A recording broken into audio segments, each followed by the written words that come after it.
Erikson Psychosocial Development. Psychosocial Development Theory. Psychosocial Development Theory is based on 8 stages of development.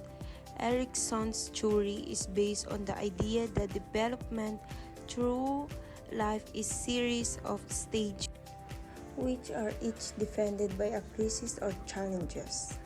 The early stage provide the foundation for later stage, so Erikson says that if a child does not resolve a crisis in a particular stage, they will have problems in later stage. For example, if an adolescent does not establish their own identity, they will have difficulty in relationship as an adult. The 8 stages of psychosocial development theory. First is Stage 1, Oral Sensory. Stage 2, Muscular Anal. Stage 3, Locomotor. Stage 4, Latency. Stage 5, Adolescence. Stage 6, Young Adulthood. Stage 7, Middle Adulthood. Stage 8, Maturity. Stage 1, Oral Sensory. Trust versus mistrust. Birth 1 year is infancy. Basic conflict is trust versus mistrust. The important event is feeding, and the important relationship is with the mother. The infant must develop a loving, trusting relationship with the mother and caregiver through feeding, teething, and comforting. Failure to resolve this conflict can lead to sensory distortion and withdrawal. Example, a baby whose parents feed and comfort them when they cry. Learn that people are reliable. Develop trust, a baby who is often left hungry of weight may develop mistrust, becoming anxious and withdrawn. Age 2, Muscular Anal, Autonomy versus Shame and Doubt. Age 1 to 3 years is toddler. Basic conflict is autonomy versus shame and doubt.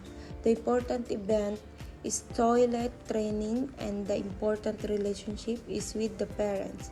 The child's energy is directed toward mastering physical skills such as walking, grasping, and muscular control.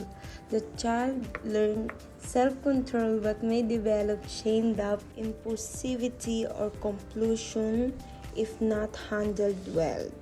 Example, a child encouraged to try dressing themselves and praised for effort learn autonomy.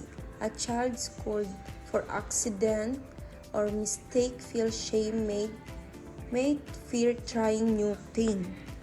Stage 3, Locomotor Initiative versus Guilt. Age 3 to 6 years old is preschool. Basic conflict is initiative versus guilt. The important event is independence, and the important relationship is family. The child continues to become more assertive and adventure and play.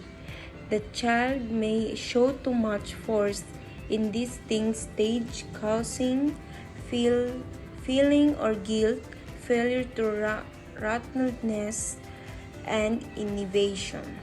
Example, a child who is encouraged to explore and ask questions develops initiative. A child constantly told stop asking questions may feel guilty and lose curiosity. Stage 4, Latency, Industry versus Inferiority.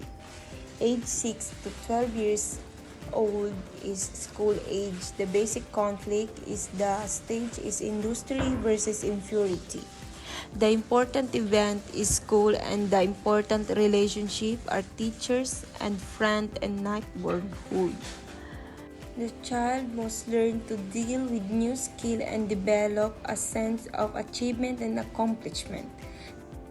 Failure to do so can create a sense of inferiority, failure, and competence. Example, student praised for doing well on a project developed industry and want to learn more. A child constantly compared to others or told you are not good enough may develop impurity. Stage 5 Adolescence Identity versus Rule Confusion. Age 12 to 20 years adolescents.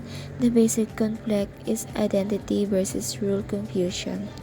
The important event is development of paired relationships, and the important relationships are pairs, group, and social influences. The teenager must achieve a sense of identity and occupation, politics, and religion. In addition, they must resolve their identity and direction. Failure to make this resolution can lead to the repression of aspects of the individual for the sake of others. Stage 5 Adolescence Identity versus Rule Confusion. For example, this is when teenagers try to figure out who they are. They explore different styles, beliefs, and friend groups. If they succeed, they know themselves well. If not, they get confused about who they want to be. Stage 6 Young Adulthood Intimacy versus Isolation. Age 20 to 40 years, the basic conflict in young adulthood is intimacy versus isolation. The important event is parenting, and the important relationships are lovers, friends, and work connections. In this stage, the individual must develop intimate relationships through work and social life. Failure to make such connections can lead to promiscuity, exclusivity, and isolation. For example, young adults look for deep relationships and love. If they form close bonds, they feel connected. If not, they may feel lonely and isolated. Stage 7 Middle Adulthood Generativity versus Extinction. Age 40 to 65 years, the basic conflict is generativity versus extinction. The important event is parenting, and the important relationships are with children and the community. This stage is based on the idea that each adult must find a way to satisfy, support, and contribute to the next generation. It is often thought of as giving back. Failure to resolve this stage can lead to overextension or rejectivity. For example, adults focus on helping others, raising kids, working, or contributing to the community. When they feel useful, they're happy. When they don't, they may feel stuck. Stage 8 Maturity, Integrity versus Despair. Age 65 to death. The basic conflict is ego, integrity versus despair. The important event is reflection on the acceptance of the individual's life. The individual is creating meaning and purpose of one's life and reflecting on life achievements. Failure to resolve this conflict can create feeling of disdain and despair. For example, older people look back on their lives. If they feel proud of what they've done, they feel peace. If they have many regrets, they may feel sad or hopeless.